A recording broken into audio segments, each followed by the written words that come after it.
இந்த கொஸ்டினில் ஒரு மிதிவண்டி சக்கரத்தின் விட்டம் அப்படி சொல்லி கொடுத்து 63 சென்டிமீட்டர் அப்படி சொல்லியிருக்காங்க. அப்போ டி வந்து 63 சென்டிமீட்டர் எனில் அது 20 சுற்றுகள் சுற்றினால் மொத்தம் எத்தனை சுற்றுது 20. அப்போ எண் வந்து 20. கடக்கும் தொலைவு என்னன்னு தெரிஞ்சுக்கிறோம். ஃபஸ்ட்டு ஒரு சுற்றினா அது எவ்வளோ தூரம் கடக்கும் தெரியணும். ஒரு வட்டம் தானே, சக்கரம் வட்டமாக தானே இருக்கும். அந்த வட்டத்தோட சுற்றளவு தெரிஞ்சுட்டா நீங்கள் ஒரு சுற்று என்னன்னு தெரிஞ்சுக்கலாம். இப்போ சுற்றளவுக்கான ஃபார்முலா என்ன? வட்டத்தின் சுற்றளவுக்கு 2πr.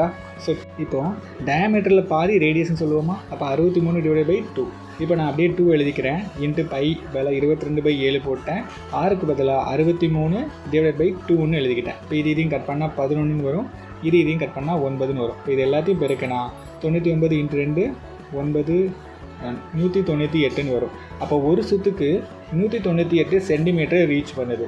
அப்போது 20 சுற்றுக்கு எவ்வளோ ரீச் பண்ணும் அப்படின்னு பார்த்தீங்கன்னா 20 சுற்றுன்னு போட்டு 198 × 20ன்னு போட்டுடலாமா? எவ்வளோ ரீச் பண்ணும்? இதை எடுத்து நீங்கள் பெருக்கினீங்கன்னா 3960ன்னு வரும். ஸோ 3960 சென்டிமீட்டர் அது என்ன பண்ணும்? ரீச் பண்ணும். இதை நம்ம மீட்டரில் மாற்றும் போது 39 மீட்டர் 60 சென்டிமீட்டர் ரீச் பண்ணும்.